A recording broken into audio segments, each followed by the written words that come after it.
All right, with that, I'd like to get us started today. Welcome to the fourth edition of the Energy Management webinar presented by USAID's Office of DD&I. I'm Peter Lorenz. I'll be hosting this webinar for the United States Energy Association. I will be sharing my screen, and later we will have presentations from Craig Glazer and Scott Baker from PJM, Jaime Alonso Castillo Marin from XM, as well as comments from NREL by Omar, Guerra, Fernandez. First off, I would like to welcome everybody. As I mentioned, we're having speakers from XM, PJM, and NREL. Please note this webinar is being recorded and all participants are muted and their video is turned off. You are absolutely welcome and encouraged to post questions to either the chat or Q&A, and my colleague Johanna Kulemans-Bainen and I will be monitoring the chat for any questions, and we will pass them to our presenters when they are appropriate. Like I said, this is the fourth energy management webinar hosted by USEA under its EUPP cooperative agreement with USAID, and it's co-sponsored by Peak Load Management Alliance and XM. We are following a schedule where these webinars are occurring regularly. Our next one will be happening in early March, so please stay on top of your emails. We'd love to have you attend our next webinar series. In this webinar, our speakers will discuss the integration of DER onto the grid, interactions among existing and new players, and the impact and increasing role of DERs on the grid. XM will kick off the discussion, followed by PJM and comments from NREL. I will be turning the mic over to XM to begin, but first I'd like to say a few words of our organization. First off, USEA, the United States Energy Association, is an association of public and nonprofit. We are a nonprofit and an association of public and private energy related organizations, representing a broad interest across the energy sector, working to increase understanding of energy issues within the United States and across the world. We currently have two cooperative agreements with USAID. First, the Energy Utility Partnership Program, which is wrapping up, and our next one, which is called AMP UP, which stands for Advancing Modern Power Through Utility Partnerships. If you have any questions, please feel free to reach out to myself or Johanna regarding partnering with USEA on these agreements. Like I said, this is a webinar series. Our next one will be in early March, so please stay on top of your emails. We're really excited for our next speaker and continued partnership with PLMA. With that, I'd like to introduce our four speakers. First off, we have from XM, Jaime Alonso Castillo Marin. He's been at XM for over 15 years, and during his time, he has held positions such as Operations Programming Specialist and a Planning Director. He is an electrical engineer from the Colombia and School of Engineering and specializes in regulations of energy sector. Joining from PJM is Craig Glazer, the Vice President of Federal Government Policy, and coordinates all of PJM's regulatory and legislative policies before Congress, FERC, and the United States Department of Energy. Also from PJM is Scott Baker. He's the lead business solutions analyst and will be presenting on behalf of PJM. In his role, he administers technology and demonstrates projects for PJM members, research institutions, and the industry at large. And lastly, from NREL, we are joined by Omar Guerra Fernandez. He's a research engineer at the National Renewable Energy Laboratory in Golden, Colorado, and works within the Power System Design and Planning Group at the Grid Analysis and Planning Center. With that, I'd like to pass it over to Jaime with one final comment. Below on the screen, you will see a small globe that allows you to have simultaneous interpretation. There are two audio streams, one in English and one in Spanish. You just need to click on the language in which you would like to hear your presentation. With that, I would like to pass it over to Jaime from XM. Thank you. Thank you, Peter. Hi, I'm Jaime Castillo. I work for XM.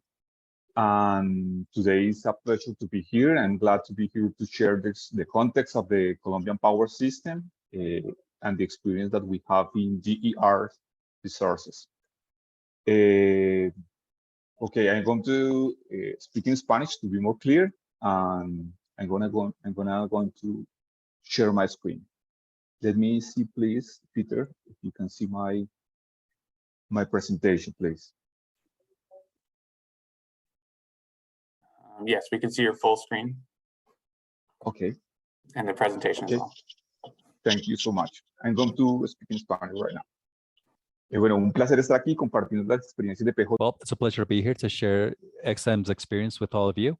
And I will be providing you some Colombian context around integrating DERs in the interconnected national system, or SIN.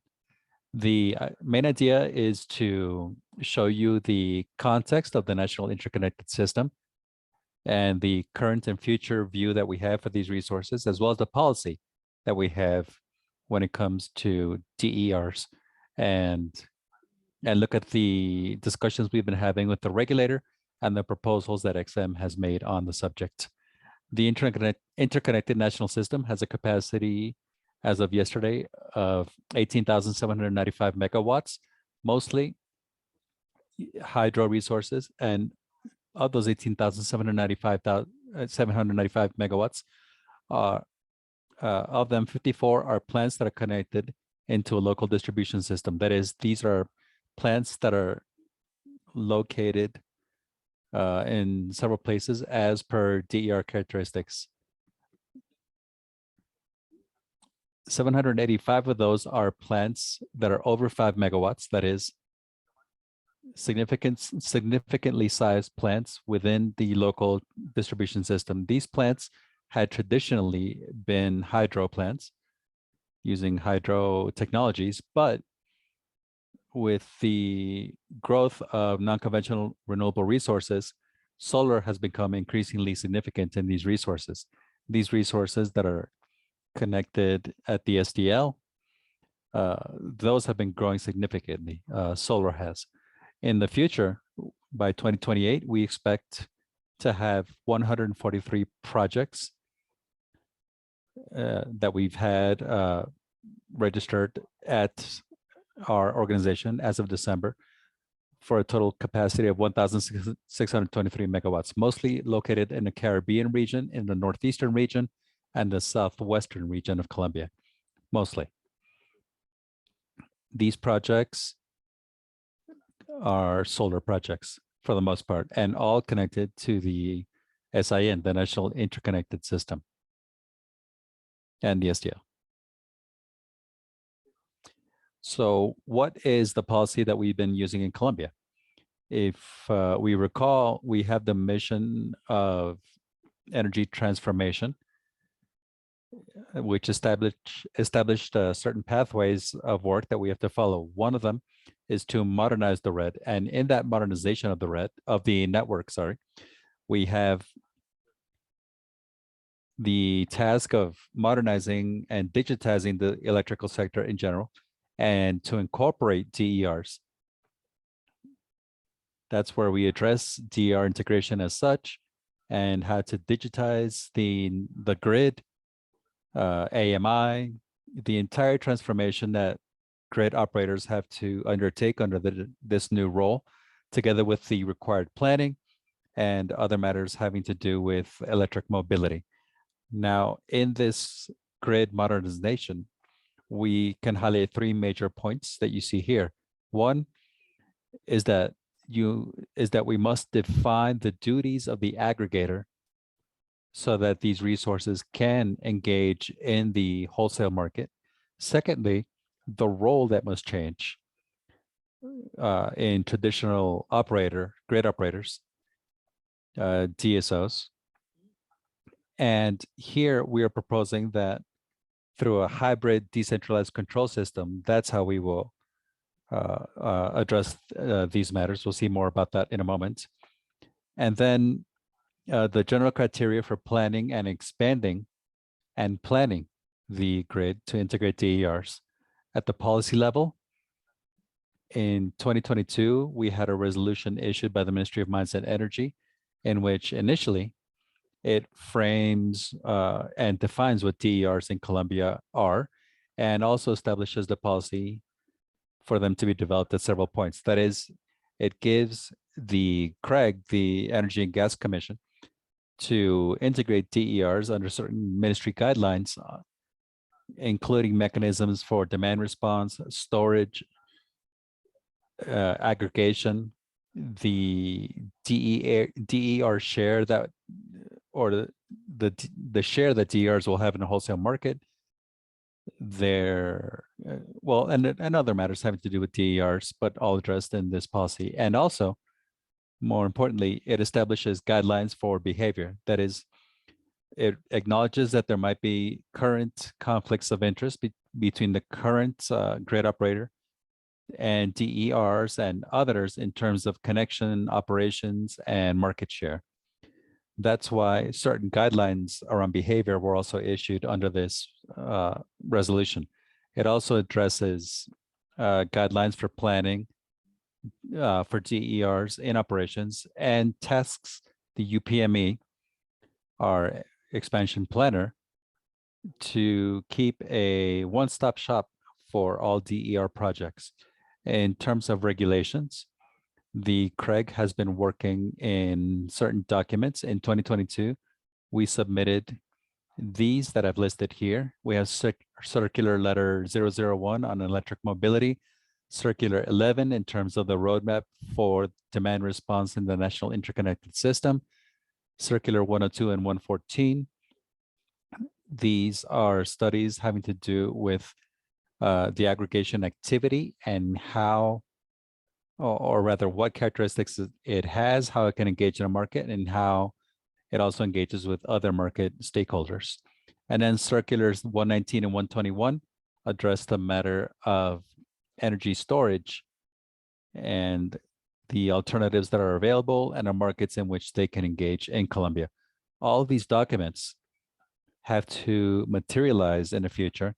And this is the agenda that CREG issued to work for 2023, where it establishes that in the second half of this year, 2023, there must be regulations, definitive regulations in place to define this aggregation activity, demand aggregation for market engagement, and also addresses other matters such as the new retailing models, like energy communities and DERs themselves, and together with their deployment and AMI deployment as well. From the XM side, we as the grid operator for the national interconnected system and as the market managers, we are aware that the interest in this emergent technology is high and that the market will have an increasing impact from these systems. And that's why we've also sent proposals to our regulator, and we've reviewed the matter of architecture or improving architecture to integrate DERs. And we have also acknowledged our hybrid system as the best system that can be adopted. And what the hybrid system consists of is simply that DER can provide services in a wholesale market and in local distribution as well, DSOs. That's why there's a possibility for DERs to have everything available for implementation and to provide services both locally and nationally. We came to the same conclusion in that the mission should use this hybrid system. And we've reviewed certain matrices because rather looking at what that hybrid system might look like. And these nuances have to be considered in a market and see how DERs can engage. In terms of market details, again, we have the DERs and how they will always be able to engage in the wholesale market. And it can be a direct engagement with XM, or it could be indirectly through a DSO. The idea is that in the first case, that would be the closest to the current way things are operated. That is, there is still a grid operator in place. We do not need to transform that role into a distribution system operator. And the architecture is already in place to provide services in the distribution system and in the architecture. So the DSO would receive or rather engage directly with the DERs and would aggregate the offers into the wholesale energy market. There is a roadmap where the idea is to begin with what's most natural. That is to begin with architecture 1, and then in the future migrate into architectures 2 and 3 by establishing DSOs and strengthening DSOs. We had the opportunity to share a few months ago, a little over a month ago, these matters of integration with the California ISO and NREL. And we drew certain ideas. We took away certain ideas from that engagement. And we realized that there has to be, of course, reliability. This came from our discussions with the other two stakeholders, looking at the economic capacity to integrate DRs as well. And ISOs will definitely undergo change as far as demand behavior. And we have to prepare for that change in behavior, because oftentimes we will have energy resources behind the meter that we will not be able to see. And that will entail a change in the demand. And we must therefore prepare platforms to address these matters in real time. And therefore, we need to do a proper electric modeling to ensure system security at the systemic level. We heard from California ISO about the automation process they have in place in their system for operational balance. So it's impossible to think of manually operating these kinds of systems, given the speed and the variability that will be in place with non-conventional renewable energy sources, and hence the need to automate operations. They also told us that DER's market and allowing for their integration allows for providing all the services that they might provide. And that way, a proper modeling from the market, DER market standpoint is also key. And California ISO showed us that they have the possibility of representing certain DERs through a generator model and others through other models where they can consume and deliver energy. And we reviewed the various systems they have for that. Also, in their experience as an aggregator, or what they call in California ISO the scheduling coordinator, that's where they bring in the DERs and submit them to the ISO in an aggregated manner. And in this case, 0.5 megawatts was determined as the minimum for aggregation for demand response. And in the end, we also talked about some challenges. We shared some challenges actually that they are facing today around limitations to the projections and forecasts, and the loss of certain visibility when it comes to operating the system, together with the coordination that is required between operations, transmission, and distribution. Today, we'd like to look at the experiences from PJM and NREL, and there are several new stakeholders that they have and how they interact with new and existing stakeholders, and then look at the impacts that they've had on their operations and their markets due to the increase of DERs in the grid. That is the loss of visibility, the increase in uncertainty, and how to incorporate DERs in operational planning, modeling, scheduling, and operation. So that's the context, and I'll go ahead and give the floor to our other colleagues at the webinar. And if you have any questions, I'm happy to answer them. Thank you very much. Thank you, Jaime. I believe there are 2 questions. I'm not sure if you can see them. One is from Oscar Valdez. He says it's a question about the local distribution system, and as well as from Samir Sakar. You're muted right now, I think.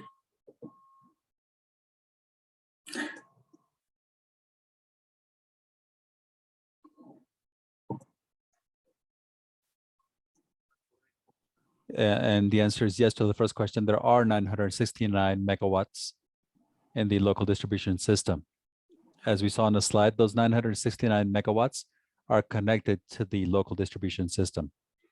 And there's a second question from Samir saying, how many distribution operators exist in the national interconnected system? Is XM's proposal just to have a single DSO and that every operator become a DSO as they integrate into the national system? Okay. The exact number of grid operators in the national system, I don't have that figure right now. I can answer that later, but it's about 30, 35 grid operators where the entire national interconnected system operates. So about 30, 35 grid operators, and the idea is that they all migrate to become DSOs for their respective regions. That would be the proposal. So there wouldn't be a single national DSO, but rather the grid operators would migrate into this new role as DSOs.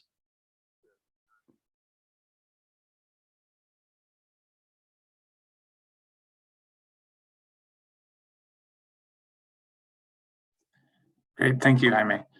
At this point, we're going to pass it over to our colleagues from PJM. Let me share the screen real quick.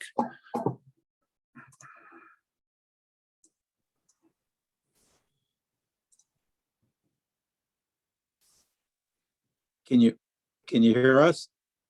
Yes, we can, Craig. Okay, well, let me, if you can kick it off here, I'm going to just do a quick introduction and then turn it to my colleague, Scott Baker. Both of us work here in Washington, D.C.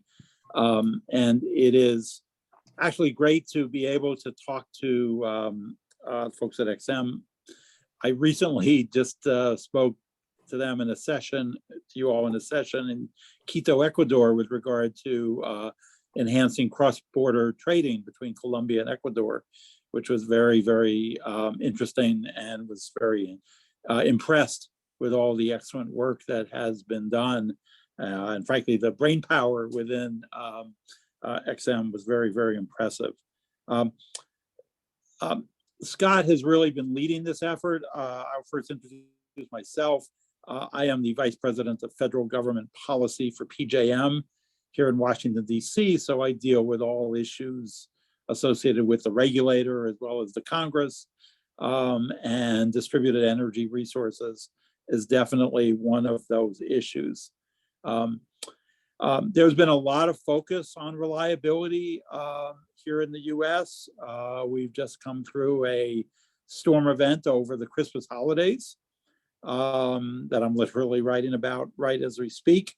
And one of the great promises of distributed energy resources to me is the fact that it provides both visibility and, equally, if not more important, with customer consent, dispatchability of resources that are otherwise behind the meter. And so that is really a very significant as we move into an era when we've got increasing demands on the grid and higher demands for reliability. On the other hand, the two large issues, and my colleague Scott will talk about this in much more detail, is just the management of these distributed resources, how we as the grid operator interact with and recognize these resources. If we were to do it one by one, they would be lost in the system. So aggregation is important. But another challenging issue as we've worked through this, and frankly, all of these rules are now pending at the federal regulator, so we do not have complete guidance on this. But we have a particularly challenging set of split authority over this issue in the United States. And unfortunately, I think it might color some of the takeaways you get from this discussion, because there are so many issues where we have electricity is a subject of concurrent jurisdiction between the federal government and individual state governments.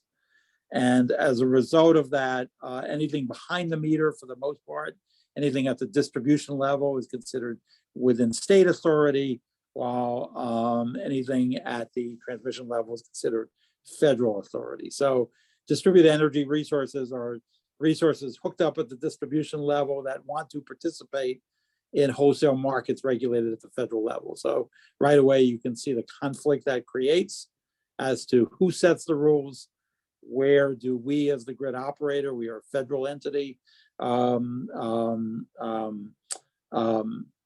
sort of get on and get off the system in terms of what our level of requirements and control are, and what are those of the local distribution company.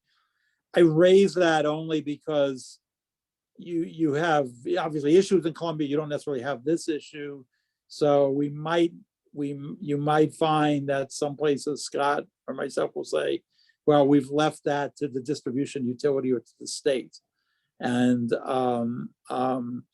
that's a bit unfortunate in terms of trying to come up with a comprehensive plan. We've done our best working with the states and with the distribution company to address it, but it's sort of a overwhelming sort of complicating feature of US regulation that I just wanted to point out. Other countries have variations of that. Canada has a totally provincial system, very little federal regulation. India has concurrent jurisdiction like us, but it's a real complication with that. But that being said, a lot of good work and good thought has gone into this with PJM and its stakeholders. And so with that, the person who really has driven most of this and has been really sort of getting his hands dirty in this effort has been Scott Baker. So I will turn it over to him unless there's any introductory questions or comments. Doesn't look like there's any questions quite yet. In the interest of time, why don't we just get into it then? Thank you. Yeah. Thanks, Craig. Yeah, this point about the federal and state jurisdiction can't be stressed enough how complicating that becomes in the US context. And even more specifically in the PJM context, because as you'll see in a moment, our footprint covers 14 different state jurisdictions, 13 states and Washington, DC, which is its own jurisdiction. So in places like California, while you still have this concurrent jurisdictional issue, it's somewhat simplified in that it's a single state ISO.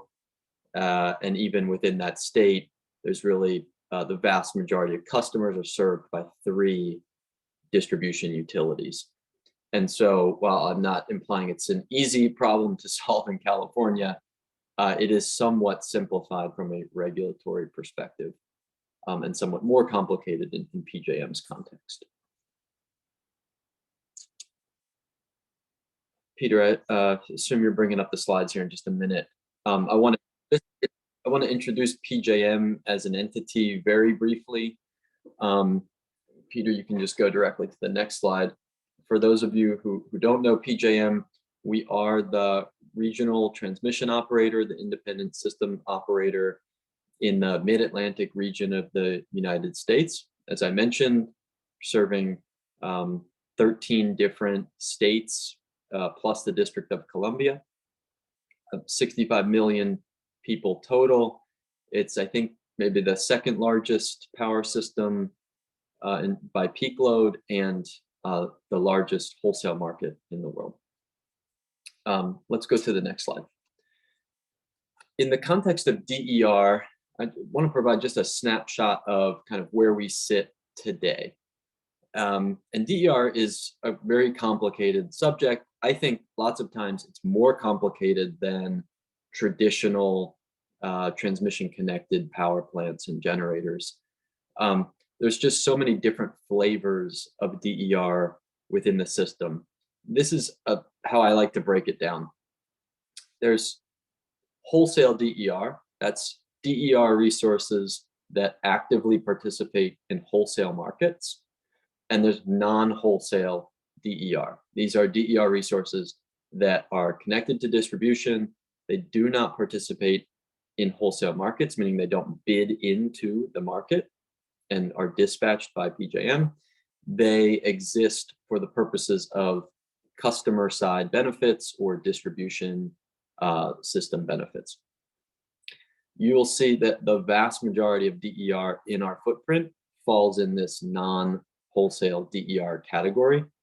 And within that, about 10,000 megawatts or 10 gigawatts of that 12 gigawatts is behind the meter solar PV.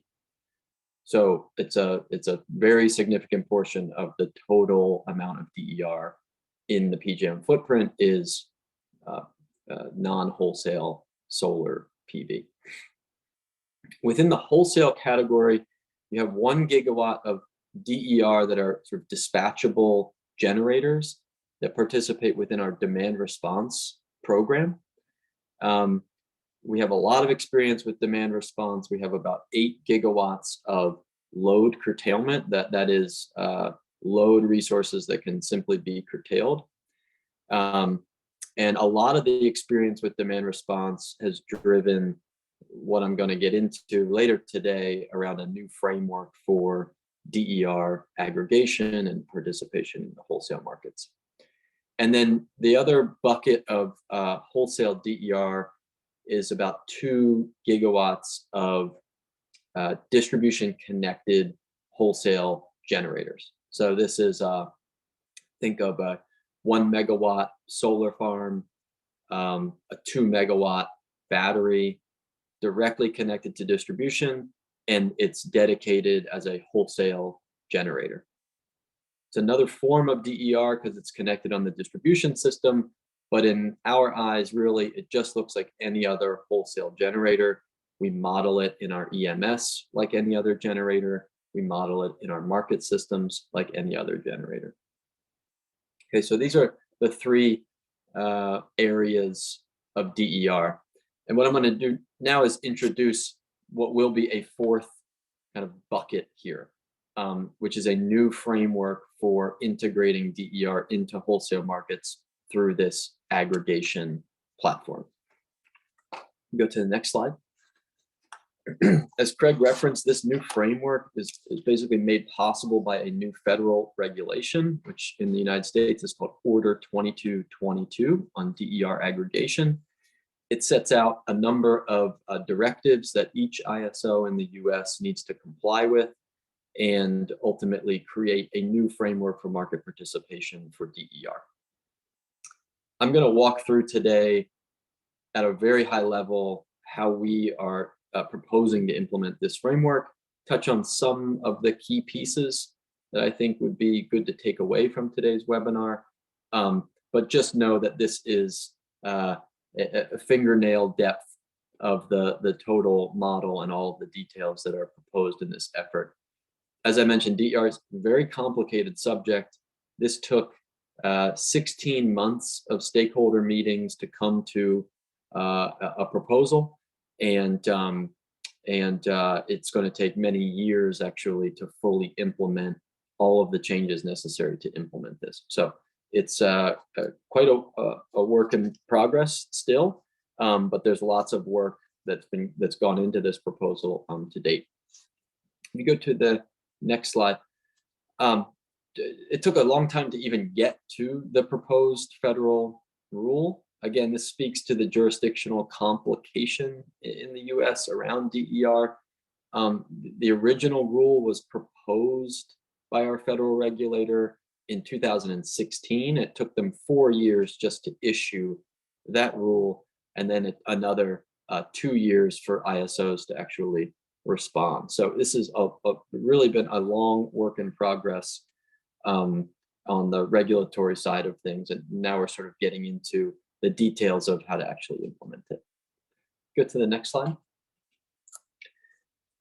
I think these are the 5 most significant areas that the federal regulation directed the ISOs to comply with. The first is just the simple directive that DER aggregations have the right to participate in wholesale markets. You can't bar these resources from participating in the market, even though they're connected to distribution. So just a very fundamental sort of decree that it really sets a foundation in the US now. The second one is each ISO has to come up with how broad an aggregation of DER can actually be from a geographical standpoint. So are you going to allow them to aggregate across the entire ISO footprint, only within a utility company, or even more restrictive than that? And I'll talk about PJM's response to that in just a little bit, but that's a very important aspect of this new framework. Third, there really is no established coordination between the ISO, the distribution utility, and the aggregator to date. Every ISO sort of has some existing framework that might exist for demand response, but there was really no coordinated effort to come up with a coordination plan between these three entities. This is what Jaime referred to as, I think, the hybrid model, and we are very much implementing a hybrid model whereby the distribution utility is in contact with the ISO, the DER aggregators has a responsibility to the ISO, and there's a communication coordination between the DSO and the aggregator. And I'll talk about that in just a little bit as well. Lastly, the order says you have to come up with metering and telemetry guidelines for DER, and also information and data requirements that these aggregations need to provide as well. All very important pieces to making this work.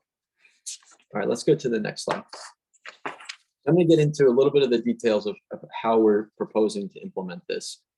And hopefully it just gives you a flavor, and if you have questions about the details, we can certainly follow up with those. The overall framework that we're proposing is something that we call component DER. These are the individual resources that make up an aggregation, and it can be anything from solar to batteries to load, electric vehicles. It really doesn't matter what the individual resource type is. We'll collect information about what it is, but ultimately it can all be bundled into an aggregate resource. And we have two different types of aggregate resources. One we call DER aggregation resource. This is the energy or ancillary service market resource that ultimately gets dispatched on a day-to-day basis in our markets. And then sort of surrounding that, we have something that we call a DER capacity aggregation resource. And this is a sort of a separate resource that bids into our forward capacity market. That is a market that we use to secure resource adequacy long-term.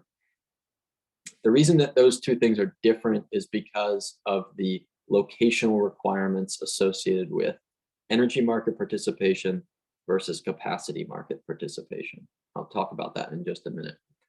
So you bundle these individual DER, you create two different types of resources, an energy market resource and a capacity market resource. Those resources are tied to an aggregator. That's the market entity that is PJM's main contact point, I guess you could say. That's the entity that we are interfacing with on a contractual basis in the markets. Okay, go to the next slide, please. So we had to answer this question: how broad should we allow aggregation of DER? And the way we thought about this is twofold.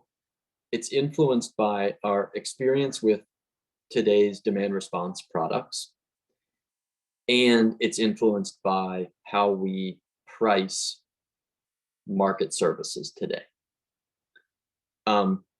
Regarding the experience with demand response, I think our biggest takeaway from that experience is we want to have finer control over dispatching DER aggregation. We don't have that today with demand response. We largely dispatch that on a zonal basis. Zonal meaning the area as broad as an entire utility footprint.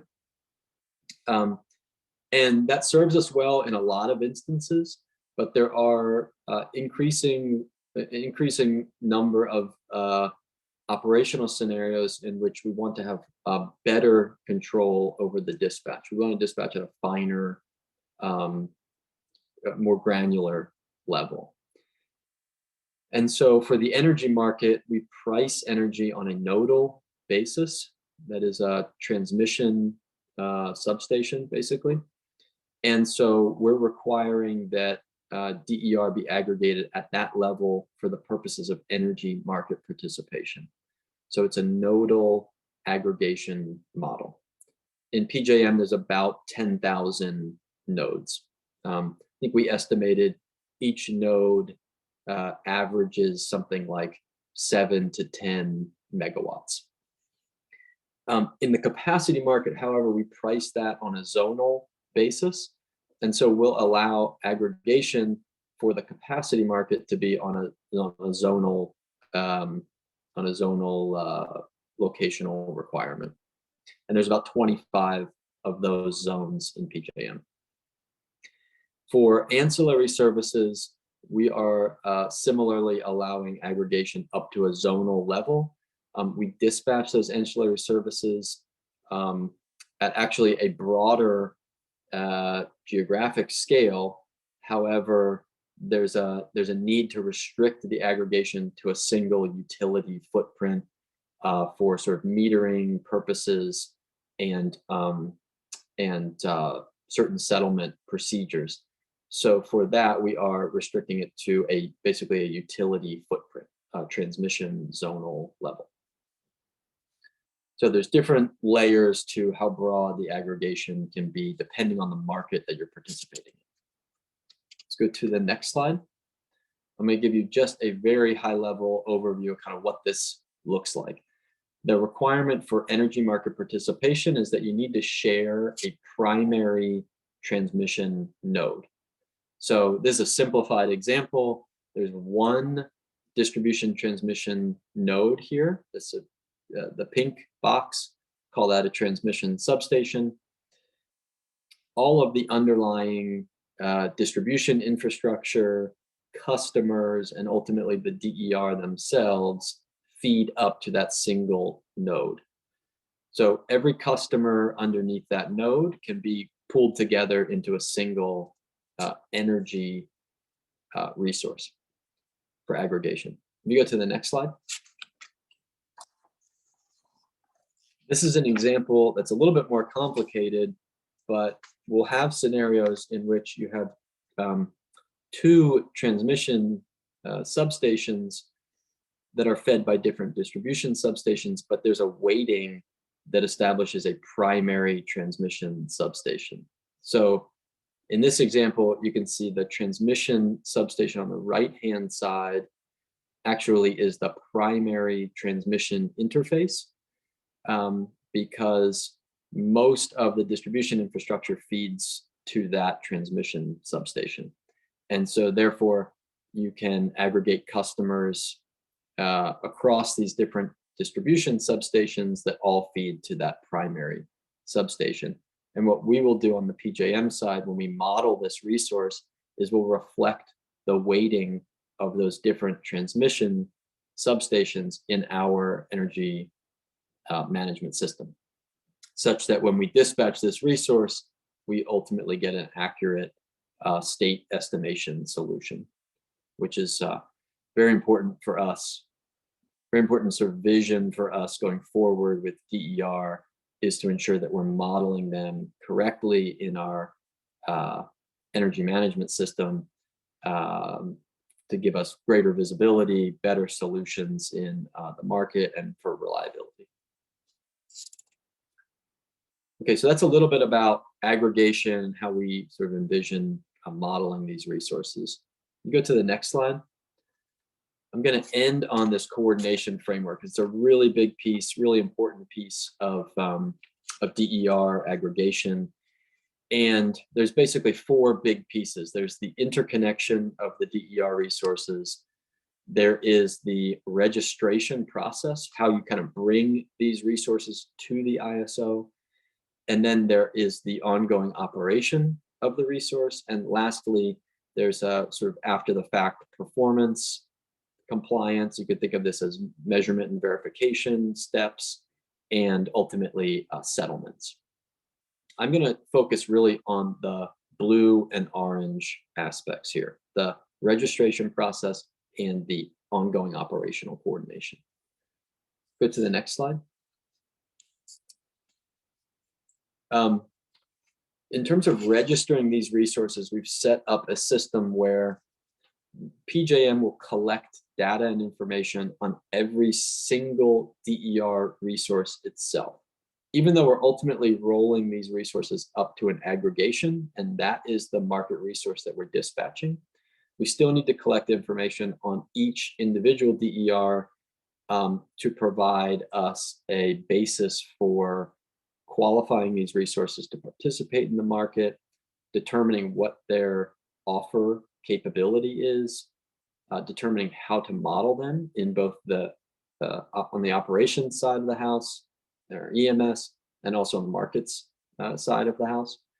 And then also doing a sort of cursory review for things like double counting. For example, we don't want the same customer to be accidentally registered in two different market resources. You would be double counting that resource. We need to be doing review for things like that as well. Sort of a quality assurance type step. You go to the next slide.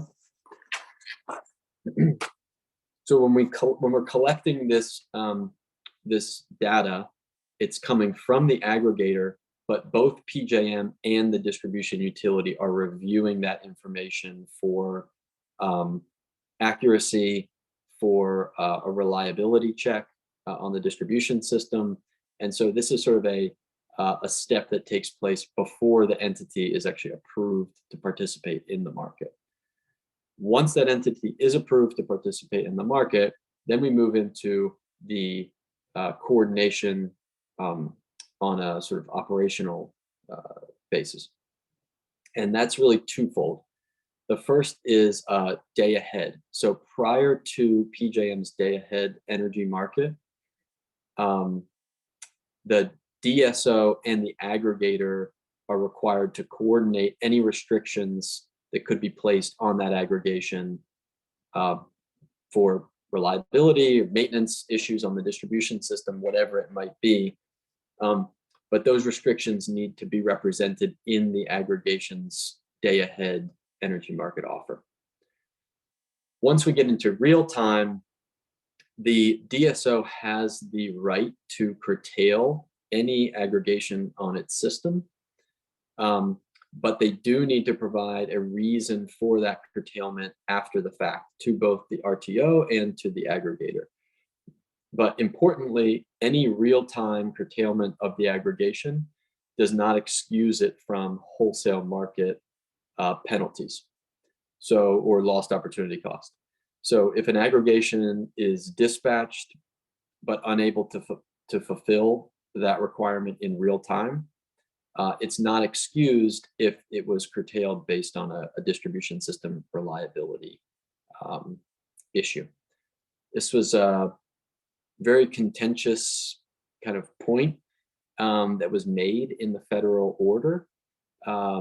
But ultimately that risk lies with the aggregator when they connect to a distribution system. If there's a distribution reliability issue, that doesn't excuse them from performance. Okay, go to the next slide, please. This is just kind of a graphic that shows this hybrid model, as Jaime put it, between the ISO, PJM, the DSO, the distribution utility, the DER aggregation in orange. Then we have these entities called market agent and dispatch agent. This really represents the aggregator most of the time, but we put it in these terms because these are really the functions that the aggregator is performing. They're dispatching the DER, they're receiving real-time operational signals from PJM and then dispatching the DER resources, and they're also offering into the market. What's important here is that while this could be a third-party aggregator, it is not solely need to be a third-party aggregator. The aggregator itself could be the DSO. And I think this is a point that there are a lot of different opinions about conflicts of interest that could potentially arise from the utility serving as the aggregator. But from PJM's perspective, we allow this today in the demand response model, and we don't foresee an issue with having the utility be the aggregator themselves and also be the dispatch, or also be the distribution system operator. Ultimately, that's up to the state jurisdictional body to determine whether that's appropriate or not. And we don't feel that we need to really decide whether that's inappropriate or not. Okay, very last point here. I know I'm sort of flying through a lot of this. The very last point is around what the telemetry requirements are. And this is a very technical discussion, but it is very, very important to DER aggregators, and it's very, very important to the ISO. This is basically the visibility question. Do you have visibility to these resources or not? And these requirements are probably viewed as restrictive from the standpoint of DER resources and aggregators.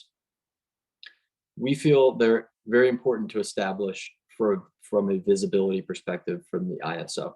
And so we have established telemetry requirements that essentially mirror what we require of generators today based on the market products. So it's anywhere between 2-second level data needed or 1 minute data needed based on the market that you are participating in. This is from the aggregation itself, not each individual DER, but the aggregation itself needs to provide this level of telemetry to PJM so that we can come up with proper state estimated solutions in our EMS, and also it mirrors the information that we need to run our security constrained economic dispatch engine.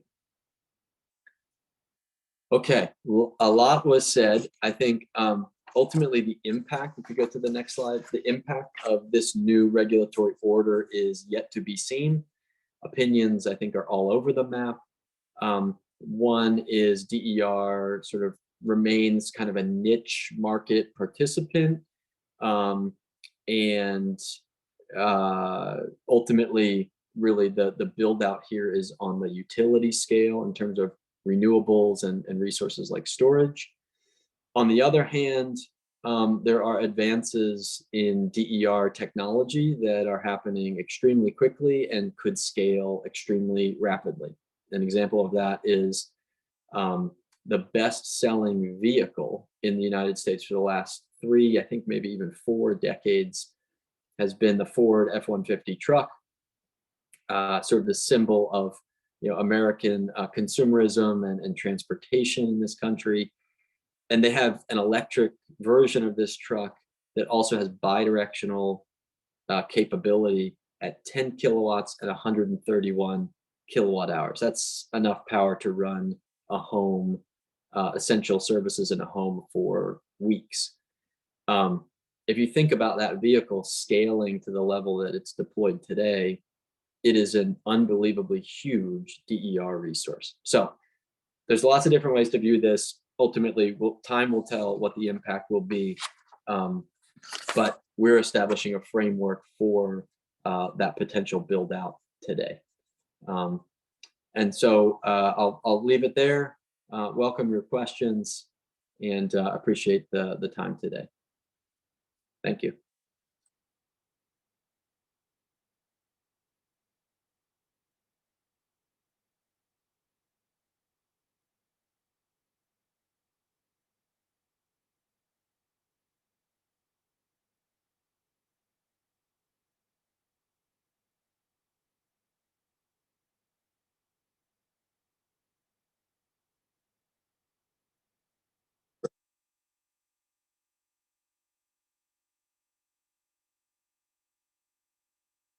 Yeah, briefly, I mean, that's correct. We have states that are in very different places on their policy regarding DER. And ultimately, our framework allows states that want to be more aggressive to have a pathway for those resources to participate in the market.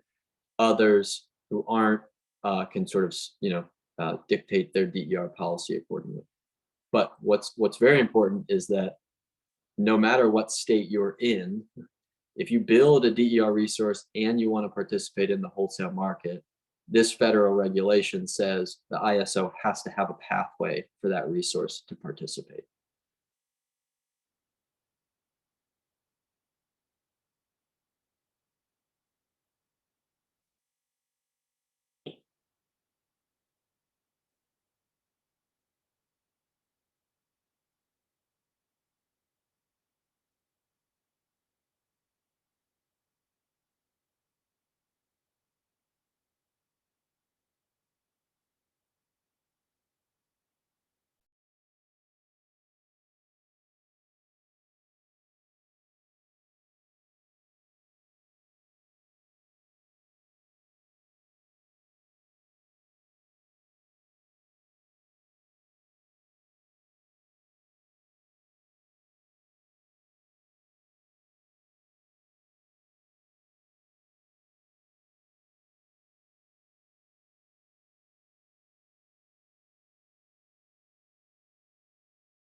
When he was talking about the electric vehicles, because truly DERs, they're a very complex issue, but in reality, they're also a huge opportunity to achieve the goals, the decarbonization goals for energy resources. If we want to avoid the effects of climate change, we have to move towards carbon neutrality. And that's not just about integrating solar energy to decarbonize the sector, but it's also about decarbonizing the other sectors, the industrial sectors, transportation, and construction.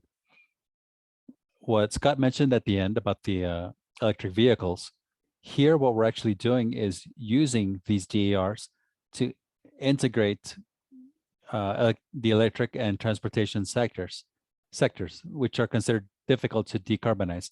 We can't just put in wind and solar there, so we have to use these kinds of resources, which are more fluid, to integrate renewables beyond the electric sector. So DERs are beyond the niche, beyond the problem. They're actually an opportunity to achieve large-scale integration, not just in the electric sector, but also industrial and construction sectors, and of course, the transportation sectors. I'd also like to mention that DERs are one of many options that we have to implement flexibility in the electricity system, which is what we ultimately need. We can talk about wind and solar, which are more variable, but we also need more flexibility in the system. And of course, DERs provide for that flexibility in a way, both in demand and in generation. So keep in mind that this is one of many options that we have to increase flexibility in the system and to achieve greater penetration of variable resources such as wind and solar into the system. More specifically now, when looking at distributed energy resources, like I mentioned, there is let's say there's a range of resources in generation, in energy efficiency, in demand response, in energy storage, electric vehicles. That is, there's a whole range of elements or categories that exist when it comes to DERs. In the case of Colombia, currently, there are upwards of, as Jaime mentioned, upwards of 969 megawatts represented in by 155 plants, but in the future, there will be an additional integration of 1,063 megawatts represented by 143 new plants. In the case of PJM, we're talking about the gigawatt scale, 2, 3, 10 gigawatts per resource. That is a significant capacity there, larger than most other plants. And that gives you a sense of the scale of these resources that can be achieved with DERs. And this does entail certain challenges around planning and operations, like Jaime mentioned, particularly when it comes to forecasting to predictions. Some of these resources might be behind the meter, so it's difficult to predict their behavior. Controllability and visibility. This was also mentioned by Scott. Obviously, the operator has to be able to see or control those resources. And of course, coordination between generation and transmission, which is a key role. If you have significant penetration of DERs, you can maybe then reduce certain investments in transmission, for example. So all these things have to be coordinated, and this was also mentioned by Scott. In the case of CAISO, obviously, that's a system with many solar resources, and if that penetration increases, it'll increase the ramps in the net load variability, and that requires more flexibility in the system. That is, devices that can provide power in a quicker way at the gigawatt scale. So how to facilitate the integration of wind and solar? Like I said, we have to increase flexibility in the system, and this can be done through several means, such as integrating storage, energy storage, demand response, and something that hasn't been said yet is dynamic pricing to change the way demand responds. This has been done in California aggressively, I would say, obviously because they have an issue with ramping, given the high penetration of solar energy. And something that also must be considered is the diversity of renewable resources. As you have different resources and can implement them, this will help you to minimize the operational issues that you might have given the variability of renewable resources. How to integrate DER successfully? Well, you must ensure reliable operation, obviously, of the system. You can change the demand curve. You can't reduce the peak demand very much, and that entails that means that you can address costs and other parts of the system to make it economically feasible and to ensure that you have enough resources to cover the demand. This is the electricity market. This is where the electricity market is key to send signals to these resources, and so those resources respond to the signals.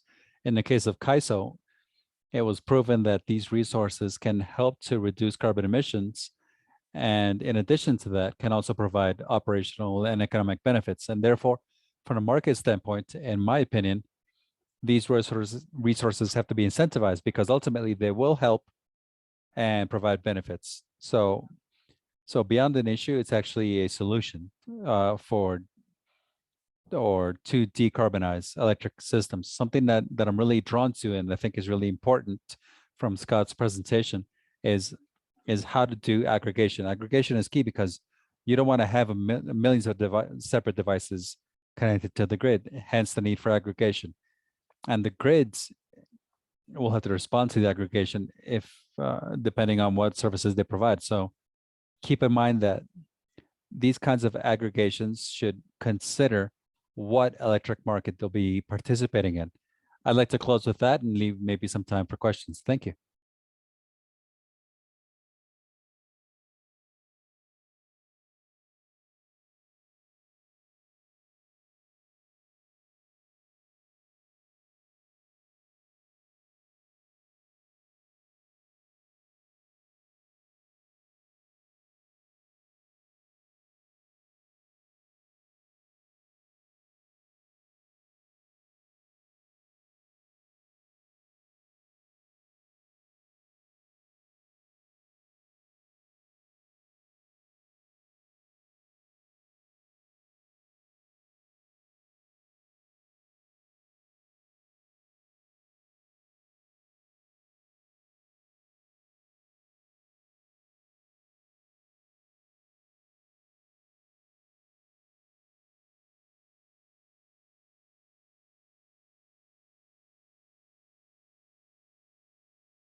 Yes, so just a question of how to integrate not only DERs, but also the technical validations needed for the system.